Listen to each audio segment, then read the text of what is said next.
فرمایا ہاں. تو چونکہ حضرت خدیجۃ الکبریٰ ایک پڑھے لکھے گھرانے کی خاتون تھی، آپ کے چچا کا بیٹا حضرت ورقہ بن نوفل یہ بہت بڑے عالم تھے، تو آپ کو بہت سا علم تھا فرشتوں کے متعلق، انبیاء کے متعلق آپ جانتی تھی. تو اس وقت حضرت خدیجۃ الکبریٰ نے کہا کہ آپ میرے کمرے میں آئیں.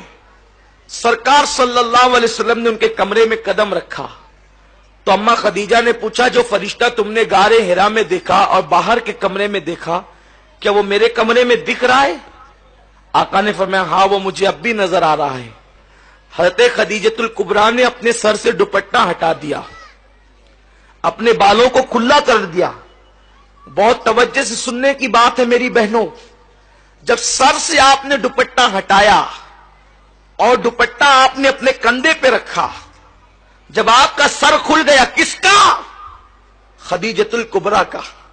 کس کا؟ سیدہ فاطمہ کی امی کا. کس کا؟ آخری نبی کی پہلی بیوی کا. کس کا؟ جس کو عرش سے خدا سلام کرتا ہے اس خدیجہ کا. دوپٹہ سر سے کاندھے پر آیا تو اماں خدیجہ نے پوچھا میرے سرتاج، کیا جو فرشتہ تمہیں تھوڑی دیر پہلے تک دکھ رہا تھا وہ اب بھی دکھ رہا ہے؟ سرکار نے فرمایا خدیجہ نہیں، اب وہ فرشتہ مجھے نظر نہیں آ رہا ہے، اب وہ فرشتے کو میں نہیں دیکھ رہا ہوں. جناب خدیجہ نے کہا مبارک ہو، جو فرشتہ جناب موسیٰ کے پاس آتا تھا، جو فرشتہ جناب ابراہیم کے پاس آتا تھا، وہی فرشتہ آپ کے پاس بھی آیا. آپ کے پاس کوئی شیطان نہیں آیا. سرکار صلی اللہ علیہ وسلم سے انہوں نے یہ کیوں عرض کیا؟ کیونکہ خدیجہ کا یہ ماننا تھا کہ عورت کے سر پہ جب تک دوپٹہ رہتا ہے وہیں تک رحمت کا فرشتہ موجود رہتا ہے.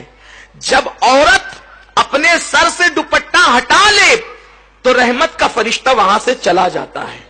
اب آپ مجھے بتائیں، جب نبی کے گھر میں، سید الانبیاء کے گھر میں عورت کے سر سے دوپٹہ ہٹ جائے تو وہاں سے رحمت کے فرشتے چلے جاتے ہیں، تو ہمارے گھر میں عورتیں جو کھلے سر پھرتی ہے، کھلے سر کھانا پکاتی ہے، کھلے سر اللہ اکبر سارے کام انجام دیتی ہے، پھر رحمت کے فرشتے ہمارے گھر میں کیسے آئیں گے؟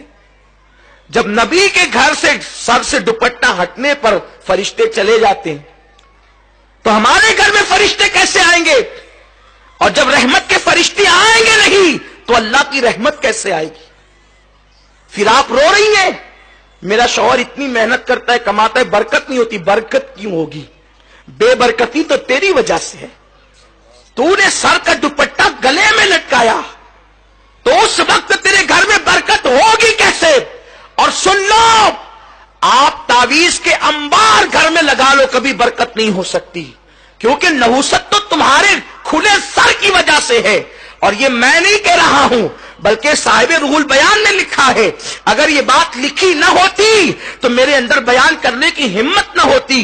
نبی کی موجودگی میں عورت کے سر سے دوپٹہ ہٹے تو وہاں سے رحمت کے فرشتے چلے جاتے ہیں. تمہیں پتا ہے اے خاتون جنت کی کنیزوں، جس وقت ابراہیم علیہ السلام کو آگ میں ڈالا جا رہا تھا، ابراہیم علیہ السلام کو آگ میں ڈالا جا رہا تھا، تو آگ میں ڈالنے کا طریقہ کیا تھا؟ انہوں نے منجنیق بنائی تھی. منجنیق آپ سمجھتی ہیں، جب پہلے دور میں قلعوں پہ حملے ہوتے تھے تو منجنیق کے ذریعے سے پتھر پھینکے جاتے تھے. انہوں نے منجنیق بنائی تھی. منجنیق وہ تھی کہ آگے پائپ رہتا تھا اور ایک رسہ رہتا تھا، رسہ کھینچ کر کے چھوڑتے تھے تو وہ جا کے پائپ کو لگتا تھا، اور پائپ کے اوپر جو پتھر ہوتا تھا وہ جا کر کے قلعوں کو لگتا تھا. تو سب سے پہلے منجنیق بنی ابراہیم علیہ السلام کے لیے، کیونکہ انہوں نے اتنی بڑی آگ کا علاوہ تیار کیا کہ وہ آگ کے قریب کوئی جا نہیں سکتا تھا. تو ابراہیم علیہ السلام کو ڈالے کیسے؟ تو انہوں نے منجنیق بنائی. تو منجنیق بنا کر کے وہ کئی دنوں سے پریکٹس کر رہے تھے. اس طرح رسہ کھینچیں گے، چھوٹے گا تو ابراہیم کی پیٹھ کو جا کے لگے گا، پھر ابراہیم جو ہے وہ آگ میں چلا جائے گا. لیکن جس وقت ابراہیم علیہ السلام کا کرتا اتار کر ان لوگوں نے منجنیق پر ابراہیم علیہ السلام کو بٹھایا اور رسہ کھینچا تو اب رسہ ان سے کھینچاتا نہیں تھا. کیوں نہیں کھینچاتا تھا؟ اس لیے کہ فرشتے رو کر کہتے اللہ تیرا ابراہیم تیرا نام لیوا، اب وہ آگ میں ڈال دیا جائے گا، ہم اس کی مدد کے لیے جانا چاہتے ہیں۔ تو فرشتے مدد کے لیے آ گئے، ادھر سے نمرود والے رسہ کھینچتے، ادھر سے فرشتے رسہ کھینچتے، تو فرشتوں کی طاقت کے سامنے نمرودی ناکام رہے، تو وہ رسہ کھینچ نہیں پا رہے تھے۔ اب وہ حیران ہو گئے، کئی دنوں سے ہم پریکٹس کر رہے ہیں، کئی دنوں سے مشق کر رہے ہیں رسہ کھینچنے کی، ابھی تھوڑی دیر پہلے تک یہ رسہ کھینچ رہا تھا آسانی سے، اب نہیں کھینچتا۔ اس وقت ایک بڈھا سر پہ کمبل ڈال کر آیا اور اس بڈھے نے کہا کہ رسہ کیوں نہیں کھینچتا؟ اس نے ان لوگوں نے کہا اے بزرگ پتہ نہیں کیوں نہیں کھینچتا۔ تو اس وقت اس بڈھے نے کہا ایک کام کرو، 10-12 عورتوں کو بلا کر کے لاؤ۔ 10-12 عورتیں بلا کر لائی گئی۔ اس وقت اس نے کہا، نمرودی اس عورتوں سے اس بڈھے نے کہا اپنے سر سے دوپٹہ ہٹا لو اور اپنے گلے میں لٹکا لو۔ تو ان لوگوں نے دوپٹہ جیسے ہی ہٹایا وہ رسہ کھینچ گیا۔ وہ رسہ کیوں کھینچا؟ اس لیے کہ جب عورت سر سے دوپٹہ ہٹا دیتی ہے تو رحمت کے فرشتے وہاں سے چلے جاتے ہیں۔ تو اب ابراہیم علیہ السلام کی مدد کے جو رحمت کے فرشتے آئے تھے وہ دوپٹہ سر سے ہٹنے کی وجہ سے چلے گئے، حالانکہ وہاں اللہ کا پیغمبر موجود ہے۔ پیغمبر کی موجودگی کے باوجود اگر عورتیں سر سے دوپٹہ ہٹا دیں تو رحمت کے فرشتے وہاں سے چلے جاتے ہیں۔ تو کیا تمہارے گھر میں کوئی پیغمبر ہے؟ کوئی تمہارے گھر میں کوئی صحابی ہے؟ تمہارے گھر میں کوئی ولی ہے؟ نادانو تمہاری تکلیفوں کا علاج صرف تمہارے پردے میں ہے۔ پردے میں رہ کر دیکھو، پھر میرے اللہ کی قدرت دیکھنا، اس کے کرم کی بارشیں دیکھنا۔ سنو اللہ اکبر، جن کے گھروں میں برکتوں کا نزول ہوا، جن کے گھر سے کائنات کو خیرات ملی، جن کے گھر سے ولایت تقسیم ہوئی، جن کے گھر سے امامت تقسیم ہوئی، جن کے گھر سے نعمتیں تقسیم ہوئی، وہ گھر سیدہ فاطمہ الزہرا کا گھر ہے۔ سیدہ فاطمہ کی زندگی دیکھ لو۔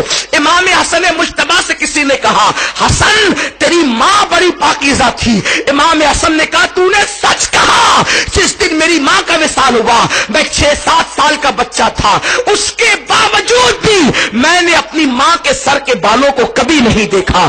جو مائیں اپنے ننھے بچوں سے بھی اپنے سر کے بالوں کو چھپاتی تھی ان گھروں سے خیرات تقسیم ہوتی تھی، اور جو مائیں اجنبی مردوں کو بھی سر دکھاتی ہے پھر اس گھر سے خیرات نہیں بٹتی، اس گھر میں خیرات مانگی جاتی ہے۔